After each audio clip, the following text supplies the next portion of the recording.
Okay, so to that question about Lego on Shabbos we asked yesterday. So let's look at this book. This is a wonderful book. And here, Sefer Toltulei Shabbos. It's written in English with Hebrew footnotes, giving us all the sources there. Sound is working, yep. So let's look at the index. Look for L.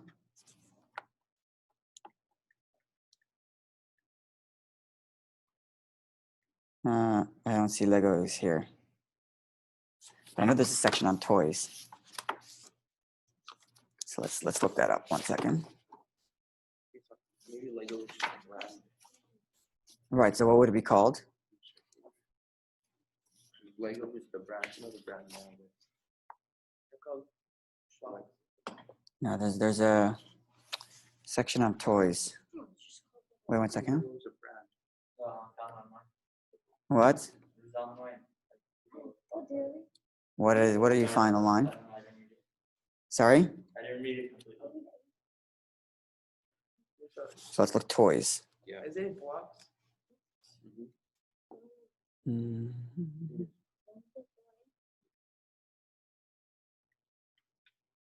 Toy phones, two music instruments. So let's see. Page 22.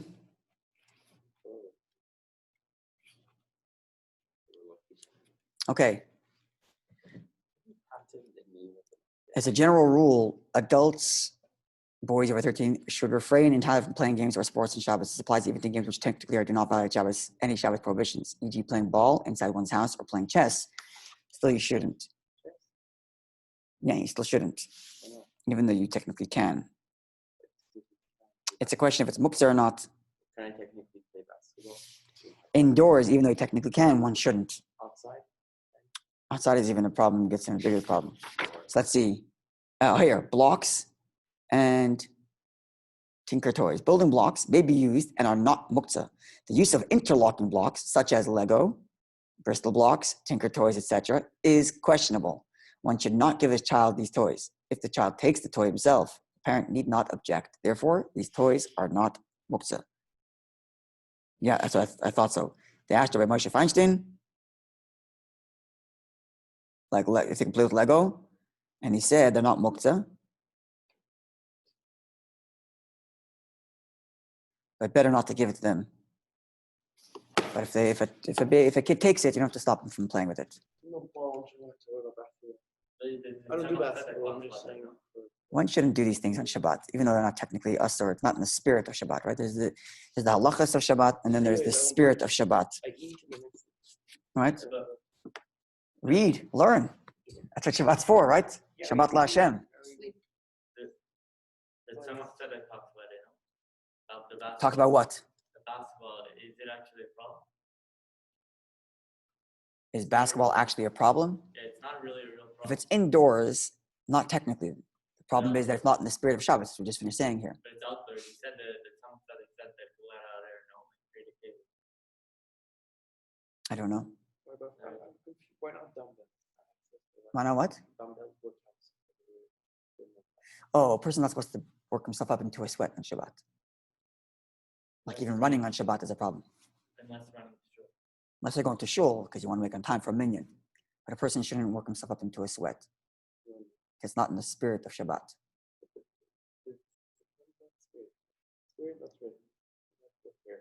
Jewish law. Jewish law incorporates the spirit also. It's not as if the law doesn't incorporate the spirit. Rules one shouldn't. We're going to learn about that soon. When we get to Muktzah, we're going to learn about that more. Okay?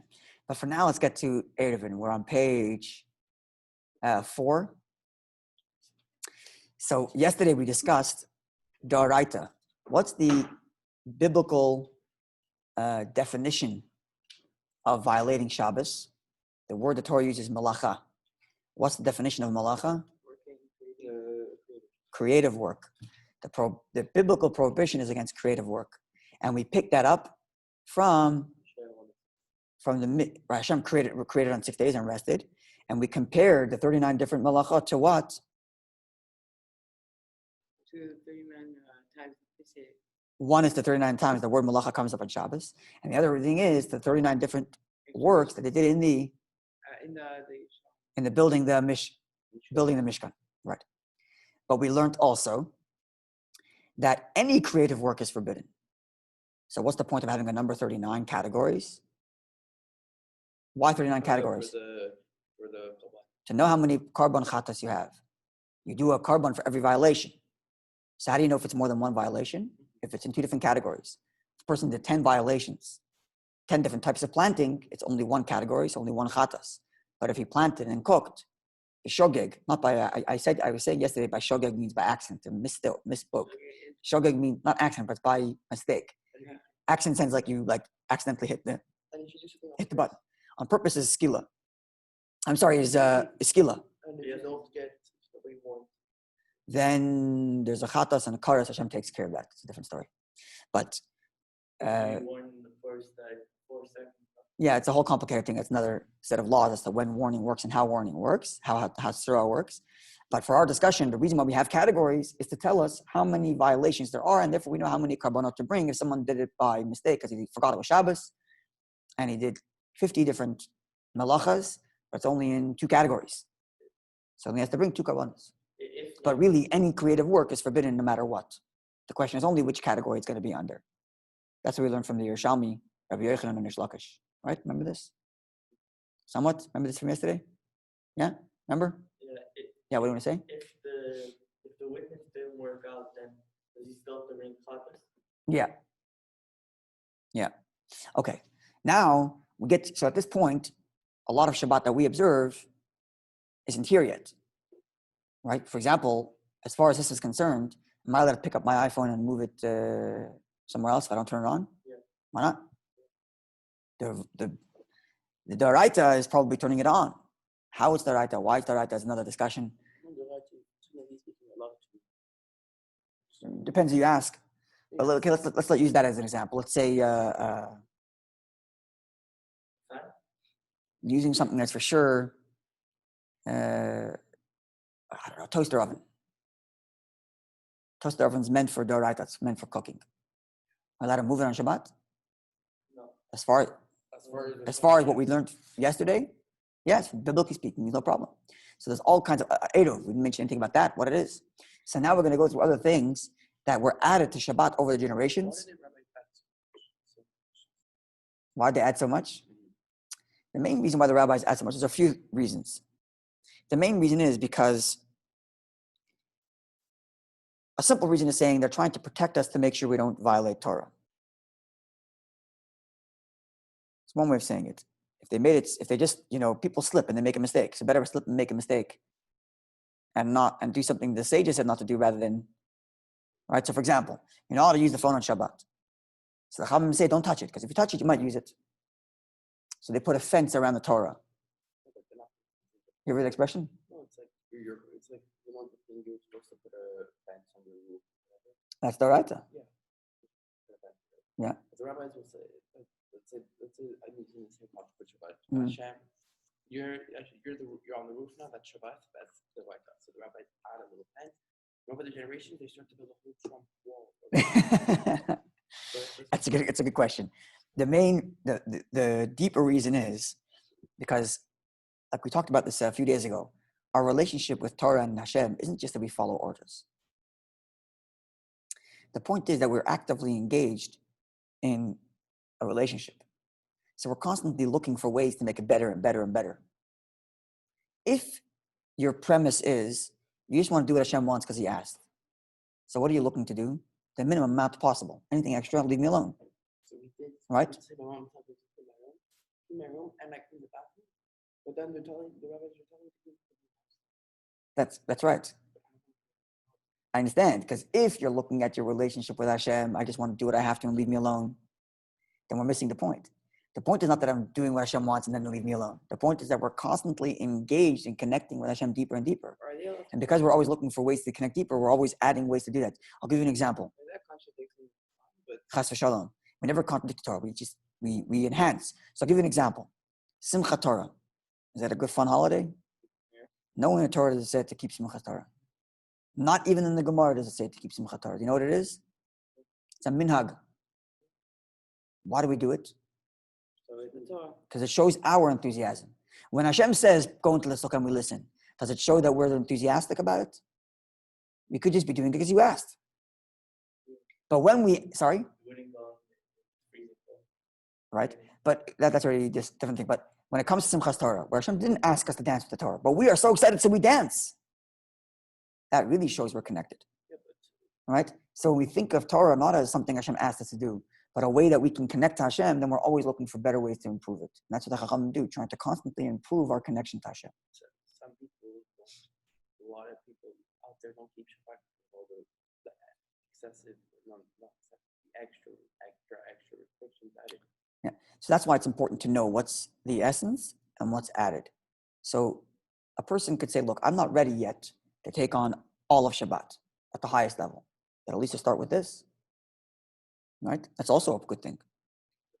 Right? And then as they get better and they start to get more comfortable and they start to want to connect to Hashem more, they'll add to the Shabbat. A lot of people say that. A lot of people say That's a problem. That's right. So that's a problem. It's a problem when people think that every command in Torah or every part of a mitzvah is exactly the same. And therefore they think it's all or nothing. But that's wrong.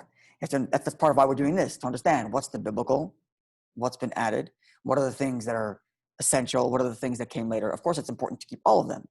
But if someone, for example, what happens? Someone who's on a journey coming closer to Judaism, right? They were born not in a religious environment, and they start to discover their Judaism, then Hashem is starting to push them a little bit, and they want to start connecting to Hashem more. So you think in one day they take on the whole thing? Some people don't think that. People think all or nothing. It's a mistake. They shouldn't think that way. Every time we act and do a mitzvah, it's a plus. When you think of a marathon, you don't think of I'm gonna go, I'm gonna stop. But it's not a marathon, it's a relationship. Right? So for example, your father asks you to do 10 things. It's all or nothing. If you do one, you still did something for your father. And the fact you didn't do the next thing doesn't take away the fact that you did the first thing. Right? It's a mistake. That's a mistake. But think of it as Yeah, I know. Go ahead. Think of it as a marathon. Hashem gives you, let's say, 20, I don't know how 20 miles. Whatever it is, I don't know. Exactly. So whatever. Hashem gives you let's say 21 miles to do. And the rabbis add another 21 miles. Another 21 miles. And then when you think of a marathon, you don't think you're gonna do halfway or you're gonna do a quarter and then stop. You don't think you're gonna do halfway. You think you're gonna do the whole thing. Okay. So it's a mistake to think of it as a marathon. If you want to use that kind of example, let's think of it as getting in shape. To get in shape, the goal is every day you do 100 crunches, 100 push-ups, 100 pull-ups, and you'll lift, I don't know how many pounds is something heavy. You lift 100 pounds. Is that going to happen the first day? No. First day you're going to go to the gym, you're going to do 5 crunches, 5 pull-ups, 5 push-ups, and you're going to lift 5 pounds. But you're going to do it every day. And then you're going to increase your strength. You'll add a little bit more. You'll add a little bit more, add a little bit more. And then one day you'll get to the point where you can actually run the marathon. A lot of people don't go to the gym because That's the mistake. And that's a mistake. They shouldn't see it that way. They shouldn't see the gym that way, and they shouldn't see Judaism that way. It's a mistake. No, you're right. It's a mistake people make to think it's an all or nothing game. If you're using the example of marathon, you have to do a lot of training before you get to a marathon. Right? So that's what it is. I'm going to take your example. Yeah. Gym. If you go on a bus now, let's say a full bus of 50 people. Mm-hmm. You'll see the whole bus, and you'll see, let's say, one person who's semi-fit. You could see he went to the gym in his life. Yeah. He went to the gym in his life. But the other 49 people, you could see they didn't go to the gym because they didn't want to take the time. They didn't want to because it's too long. They think it's in the future. Just like thing, it's too hard right away to get in. That's how people think. I don't know if I agree. No, I think what you're saying is that people see, because right now the end goal is so far away, they think you're wasting their time starting. Right? That's not the truth of Yiddishkeit. Every little thing you do is valuable to Hashem. In other words, let's put it this way. The fact that let's say I Chas v'shalom, I did an Avera yesterday. Does it take away from the fact that this morning I did a mitzvah? No, because every act is a good thing. So the fact that a person decides that he wants to keep, I'll give you an example. There are people who are, they're starting to get closer to Judaism, and they tell me, they say, Shabbos is too hard. So I tell them, look, I'm not going to tell you Chas v'shalom not to keep the whole Shabbat. Torah says to keep the whole Shabbat, you have to keep the whole Shabbat. But start with keeping Shabbat just for the time of your Shabbat meal. Make a Shabbat dinner and keep Shabbat for an hour and a half. Just for that hour and a half. What you do before and after, don't tell me, I don't want to know. But for that hour and a half, the whole family keeps Shabbat. So you think Hashem is happy with that hour and a half? Hashem is very happy with that hour and a half. Is Hashem not happy with the other rest of the day? I don't know. Maybe he's not happy. Maybe he isn't happy. It's not my business. But I know for sure that Hashem is happy with that 1 hour and a half. Every little thing you do is valuable. And the fact that you didn't do the whole thing doesn't take away from the value of the little bit. So you're right. It's a lot. But it's a lot. It's not all or nothing. It's a mistake to see it that way. Right? That's how I think of it. So let's go forward. So the first thing we had the biblical definition of malacha, which is creative work. Okay. The second thing that gets onto Shabbat is Eiruv. Making the Eiruv. What is an Eiruv? How does it work? Let's see. So the first thing we're looking at is the Gemara in Eiruvin Chaf Aleph Amud Beis 21b. So you can look at page 4, the second to last text, the middle box, third to last word. You have it? Amar Rav Yehuda Amar Shmuel. Rav Yehuda said in Shmuel, the Shah Shatika and Shloima, when King Shlomo Melech instituted Eiruvin, the Eiruv, Netilat Yadayim, and washing of the hands, Yatzda Bat Kol Va'amra, a heavenly voice came out and said, Beni, my son, Im Chacham Libcha, because your heart is wise to add these two elements of Torah, Eiruv and Netilat Yadayim, washing the hands, Yismach Libi, my heart is happy, says Hashem. Kamani. So I quoted this Gemara so we can see when the Eiruv started. When did the Eiruv start? What? By who? Who is B'Shasha Tikkun Shloima? Shlomo Melech. At the time when Shlomo Melech, so Shlomo Melech started Netilat Yadayim, and he started Eiruvin. Because that's the one who's telling us that information. And Yehuda is telling us that when Shlomo Melech did it, God said, I'm happy. But it started from Shlomo Melech. Okay. So let's see. What is an Eiruv? It's when you carry something, it prevents you from doing the avnah of carrying something. How? Let's see. So let's go to page 5. We're going to skip the text from the Gemara there. Go to page 5. Okay. Page 5, we're looking at the author of the Tanya. We learned Tanya before. He also wrote a Shulchan Aruch. He wrote a code of Jewish law. And this is page 5. In the top 3, you'll understand what an Eiruv is. People think it's like a magical thing. You put it around and now you can do whatever you want. It's not exactly how it works. It's a very complicated and very, very, very complex set of laws. But now we're just going to understand the basic of it. It doesn't allow it. Sorry? It doesn't allow the guy. Who? It depends where and depends how. We're not going to get into that because it's a very, very complicated subject. We're just going to try to understand what an Eiruv is. The details of the law we're not getting into. The same way yesterday, we just tried to understand what a malacha is. It's creative work, and understand that it's divided into 39 for different carbonot. We didn't get into the details of the halacha. Same thing here. We're not going to get into how an Eiruv is made and when it works and when it doesn't work. Just to understand what it is, like a dictionary definition. Clear? So let's see. Chatzer, a courtyard. Shahar be batim ptuchim l'taycha, and lots of homes open up to the courtyard. Campground. Bunch of houses open to one courtyard. Here we don't have it so much because everybody has their own yards. But you can think of it like in the country where you go to like these places where they have a bunch of cabins open to one ground, right? Nowadays, everybody has their own front yard and backyard. But you go to the country, you have a bunch of homes open to one courtyard, to one shared yard. So like the whole circle houses. Yeah. Circle houses open to one yard. Min ha-Torah, biblically speaking, from the Torah, mutarim, it's permissible, letaltel, to carry. B'chol ha-chatzer, in the entire courtyard. Umibateyam l'chatzer, and from the houses to the courtyard. Why? Sharei reshus ha-yachid gmurahi, because this courtyard is a private property. What's the essence of the prohibition of carrying on Shabbos? What's the essence? What's the biblical prohibition of carrying on Shabbos? To go from a public property? No, from a private domain. or the other way around, from public domain to a private domain, and from a private domain to a public domain. Public is okay too. Sorry? Public is okay to carry. In the public is also a problem to carry. In private. And in private, you're allowed to. So now this chutzner, this courtyard, Because it's your house, so like you live in there. So you can carry in the private property. Hotel is the same thing. Oh, let's see. Let's think for a second. A hotel. It's like your house. So 1 second. A hotel. Your hotel room is like your house. The hallway is like a courtyard that's shared by a bunch of houses. Right? But is it private property or public property, the hotel? Or is this courtyard, this campground with a bunch of houses open to it, public or private? It's private. And therefore, min ha-Torah, you're allowed to carry? Yes.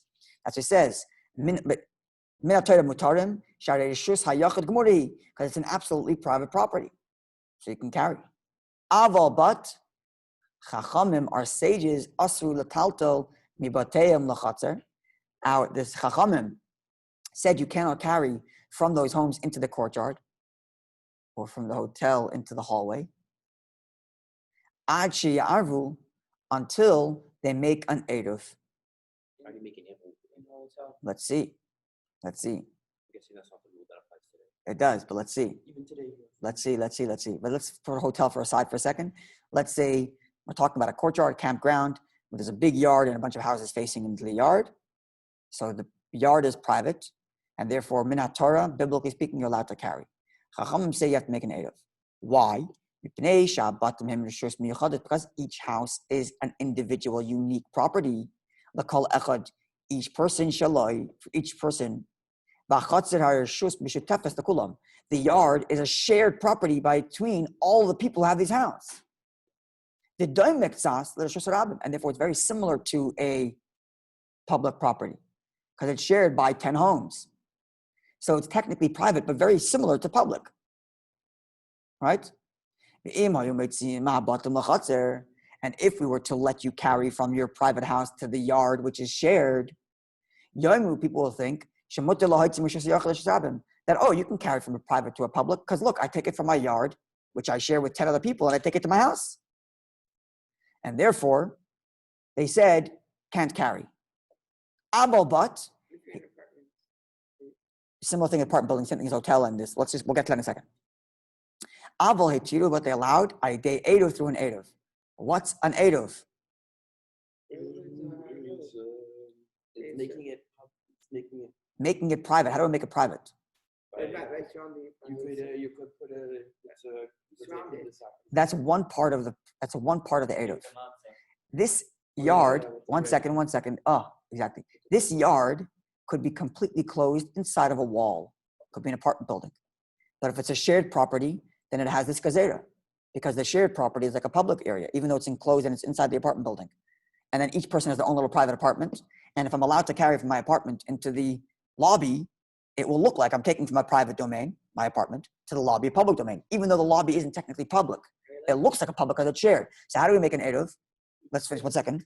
Shagoivin pas mikol bayis or bayis. We collect a little bit of bread from each house, a little bit of matzah.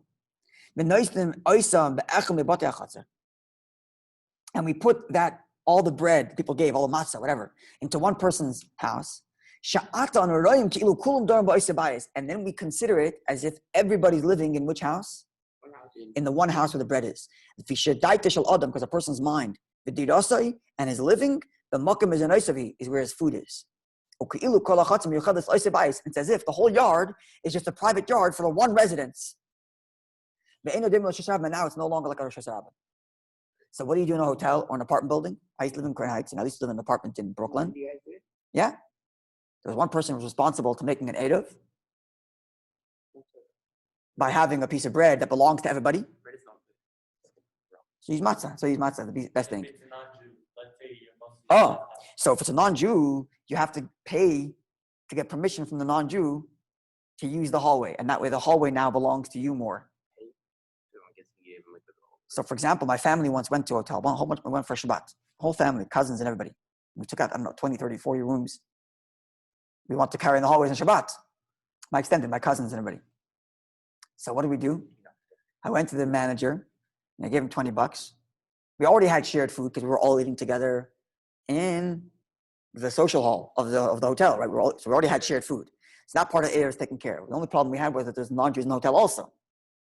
So he went to the manager and he said, here's $20, and I want the $20 permission so I can use the hallways freely. He was looking at me, he's like, you're allowed to anyway. I said, I know, but I want to pay for the right. So he said, okay. He's happy for $20, right? But now he legally he's halachically gave me permission to own the hallways. And because we own the hallways now, at least permission to use it, right? We all had shared food. Now we have an Erev we can carry in the hotel. Yeah, my cousins and everything. We have a big family, Baruch Hashem. Sorry?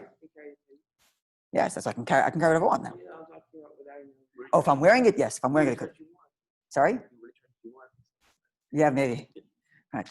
And then he says, now even from one house to the other house, not through the yard, you can't carry without an Eiruv. So even going from one apartment to another. Because the Chachamim made a fence around the Torah, to keep us away, so that we don't get used to the idea of just carrying from one house to the other. So that I don't accidentally carry into a public domain. But when we put an Eiruv, we have the shared bread in one of the houses, or matzah. It's as if everybody lives in the same home. In partnership. There's really only one house. It's as if each apartment is just the rooms of one house. What about a city? It's not a question of a city. Every house, like a little amount of bread for each house. So with the city, it's a big different story because the city is a karmelit. In other words, this is talking about, let me back up a second. In halacha, there are actually, it's three types of properties: public domain, private domain, and something that's called a karmelit. A karmelis, what it's called. I'm not going to get into all the details, but just to understand briefly. A private property is exactly that, a private property which is closed in. And what we're talking about here is a private property that has a bunch of houses. And they have to make an Eiruv to make it really like one house. Well, that's a mavoy. That's similar to a karmelit, it's a mavoy. That's similar to a chutzner. So first you put a stick to make it into a chutzner, and then you have to have shared bread. Huh? Yes. It's in Comes up there. It's an Eiruv mostly. Most Eiruv. I heard we went to camp and they built a roof. How can they do it? Because they have shared food. Yeah, but Everybody can't eat the same food. They were like, we they went were to actually living. a Why not? Right. Why can't they make an Eiruv? We went to a campsite and they literally took sticks and put string around. They do. Because you all eat the same food in camp, right? You all eat the same dining room. So you already have the Eiruv of shared food. Now the question is just to close it in to make it a private property. So they took string. That's right. All around the camp. He's following? So by making it into a private property, they turn the chutzner into a private domain. And then they all have shared food, so you have an Eiruv already. Following? Now with the city, Eiruv is a bit of a different story, and we're not going to get into that. It's a very, very complicated set of halacha. But let's just say simply. I mentioned before, there's a public domain, a private domain, and something called a karmelit. A private domain is a private domain. It's a closed area like we just described. What's a public domain? Where everybody has access. That's what you think, but it's not true. That's what we think. But the halachic definition of a public domain is a few things. It's either a highway going from one city to another, or it's a big marketplace that has a certain width. It's, I think, 16 amot, and 600,000 people go there every day. Yeah. So is Cleve Road a public domain? No. Maybe to carry is. Maybe to carry highway is. But Cleve isn't. So what's Cleve? It's not private domain. It's called a karmelit. 600,000. Yes, 600,000. Because that's how many Jews were in the desert. Maybe the Shuk Machnihuda is probably like that. I don't even know if 600,000 people go there, but it's actually not so wide though. Long. It has to be wide. Sorry? So it's a whole discussion. Does it have to actually have 600,000 every single day? Or is it open to 600,000 people? It's a very complicated, big discussion. But technically speaking, that's the halacha. 600,000 people and 16 feet wide. Or a highway between cities. 60 feet is small. Maybe 16 amot, not 16 feet. Sorry. 16 amot, not 16 feet. 16 amot. Each amot is what? Like 2 feet or something each amot? Like close to a meter or something. Maybe it's a foot and a half. It's big. I don't know exactly. I'm just telling you, it's very hard to make the point is that cleave is not What about even though cleave is open to a public domain, because cleave leads to the carry and leads to a highway. So what the Eiruv does is it turns a carmelit into a private domain. And that's how you're allowed to carry. Following? So an Eiruv cannot turn a Rosh Hashanah into a private domain, a real Rosh Hashanah. It turns a carmelit into a Rosh Hashanah. But now you understand why it's so complicated, why some people use the Eiruv, some people don't use the Eiruv. It's very complicated to turn a cleave into a private domain, because anybody can go there if they want, and especially since cleave attaches to the carry. Unless someone buys it and closes it off and says you can't come in unless you get my permission, it's not so simple. It's very, very complicated. Wait, so the class is right? Yeah. It starts at night or In the morning. Okay, let's do one more thing. Why did they wait till King Shlomo Melech? Why not before? Why did Eiruv start by Shlomo Melech? So let's see. The Smag writes like this.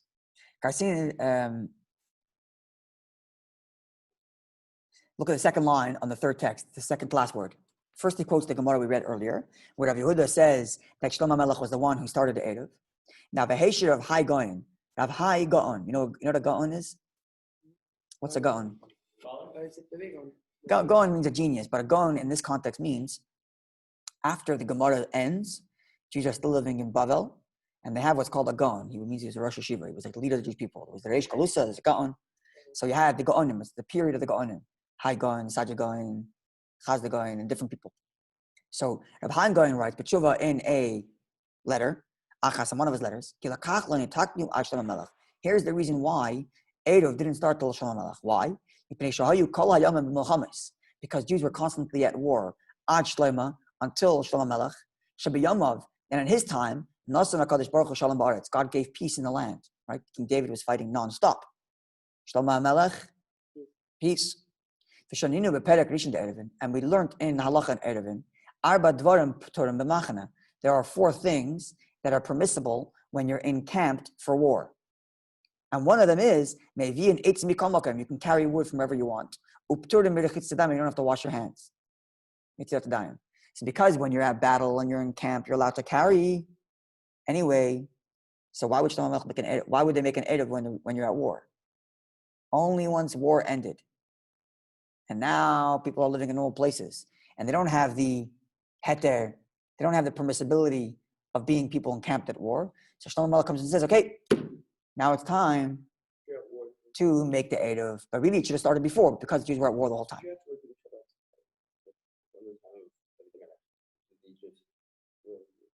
Depends what kind of war. It's a mechemet reshut, there's a mitzvah, are you being attacked or not being attacked? It depends. Sorry? Yeah, so it depends if it's pikuach nefesh or not. What if Shabbat is the only opening for that time? If not, you'll lose and Jews will die. You have to break Shabbat for sure. It's a mitzvah. Okay, let's do one more thing. So that's Eiruv. So let's recap. What's Eiruv? Eiruv is number one, started by Shlomo Melech. Number 2, the idea of an Eiruv is to take a shared area and to make it absolutely private, even though in Torah, from biblically, it's anyways private. But because it's a shared private place, it looks like a public domain, and we need to make it absolutely private. That's what Shlomo Melech came along to do. Clear? Sorry? That's right. Now, one more item we're going to do now on, one second, how much time do we have? Yeah, okay, so let's do one more thing about Shabbat, the next item. So on page 6. So I titled this section, Hanhaga Nechona B'Shabbat, proper behavior on Shabbat. What's that? So let's look at the pasuk. The pasuk comes from Yeshaya, Perek Nun Ches, chapter 58 in Yeshaya. That's in the book of Navi, pasuk Yud Gimel. Im tashiv mishabes raglecha, if you will rest on your feet on Shabbat, asot chavsecha, you rest from doing your work.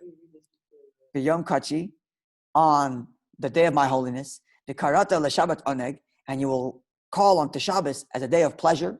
L'kdosh Hashem, for the holiness of Hashem. Not pleasure because you want to do your own thing, but pleasure for Hashem. Right? Delight with Hashem. Learn, daven. And you respect it by not doing your work. Mimoitzi chavtzecha, from taking out your objects, to daber dover, and speaking words. So what does Yeshaya say? How do you rest on Shabbat? He doesn't say don't do malacha. What does he say? Don't take out your stuff and don't speak words. Speak words. Why can't I speak words on Shabbat? Words of business. Ah, now we have a new part of Shabbat. What's the Don't meaning plan of this. Which one? This is Yeshaya telling people you guys have to rest on Shabbat. And the way to rest on Shabbat is not just by not doing malacha, that you know already from the Torah. Yeshaya is telling you now you should rest from Shabbat by not speaking about things that are malacha. Now it's a new part of Shabbat. Sorry? The davar davar. This is the end right there. That's the end of the pasuk right there. The word you found this for like each one, you went to search in everything. Yeah, I went to search for each part of Shabbat to find where the source comes from. So the first Eiruv came from Shlomo Melech. That's earlier. That's why I put it in that order. Shlomo Melech comes first, and Yeshaya comes later. So Yeshaya added a new element to Shabbat. And his new element to Shabbat is not just not to do malacha, and not just to fence around, making sure we don't end up carrying like Shlomo Melech, but to behave properly on Shabbat. Don't talk about things you're not supposed to do on Shabbat. So let's see. Again, this is from the Alter Rebbe's Shulchan Aruch. Let's see what the definition of this is. Daber dover.